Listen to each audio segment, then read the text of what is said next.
Many of us enjoy the convenience of texting, but some teenagers use the communication method to send sexually explicit pictures and messages to friends and people they may not even know. It's called sexting, and as Irina Cates reports, one of the main concerns for law enforcement is what happens to the teenagers whose photos end up in the wrong hands. Sexting isn't anything new. In fact, it began when cell phones started to have the capability to text and send pictures. I think the cases that we've worked, the cell phone is often a tool that is used to share photographs, share text messages with underage kids. So it is definitely a vehicle by which this crime is being committed.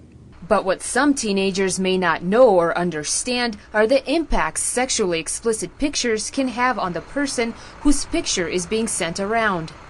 Kids will send like nude pictures of themselves to like their boyfriends or their, girlfriends, and then, how high school boys are, they'll send it to all their friends. And the scary thing is, you don't know where those pictures are going to end up. There have been incidents, where kids kill themselves based on their image of their naked body out there. Police say when they find out a teenager's sexually explicit picture is being sent around, first they check on that teen and then they track down the people sending these images.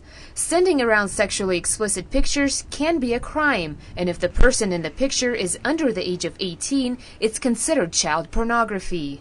Police say they try to educate teens about the sexting issues and ask them not to do it.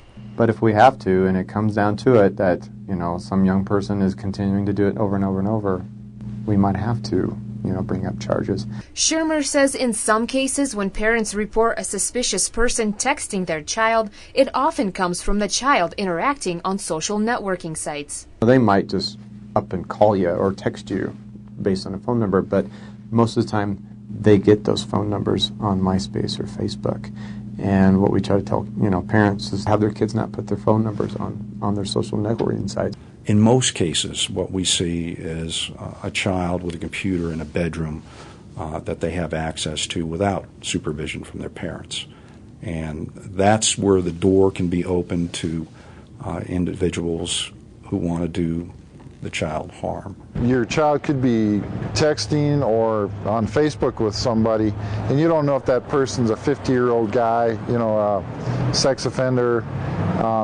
You really don't know who they're communicating with, and they can find out where you live and, a lot of stuff about you. Police say parents can be aware of what their children are doing by checking their phones and social networking accounts. In Missoula, Irina Cates for Montana's news station.